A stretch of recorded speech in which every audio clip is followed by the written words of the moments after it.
The sentencing hearing for Anthony Olienick and Chris Carbert, otherwise known as the Coutts 2, continued Tuesday in Lethbridge. The court is looking over their findings of facts from the jury's initial verdict back on August the 2nd. BCN's Landon Hickok has more details from the Lethbridge courthouse about what was discussed. The sentencing hearing is underway for Chris Carbert and Anthony Olienick as the court determines to find the facts that the jury made on their verdicts of the two men. They have both been acquitted of the most serious charge of conspiring to murder police officers back at the Coutts border blockade in winter of 2022. They have been found guilty of other charges such as possession of a firearms for a dangerous purpose to the public peace, mischief over $5,000, and Olienick separately unlawful possession of an explosive.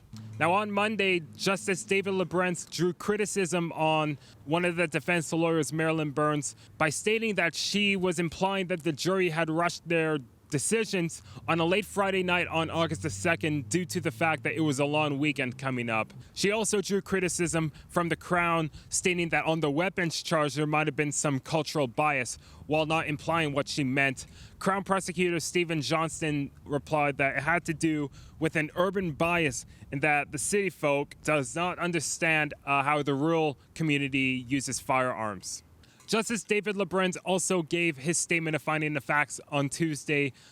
This only took about an hour before he dismissed the court, adjourned the court for the day, pardon me.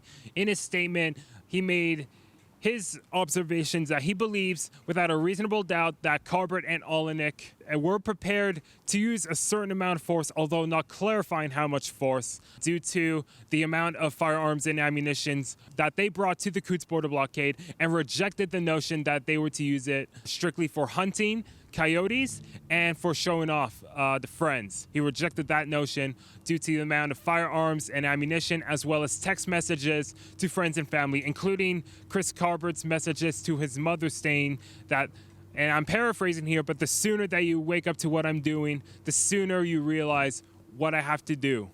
And after a rather short court session on Tuesday, we'll have Wednesday off before we return for Justice David Lebrentz to give his final sentencing on the two men on Thursday or Friday, and we will finally know the fates of Anthony Olienick and Chris Carbert 2.5 years after their initial arrest.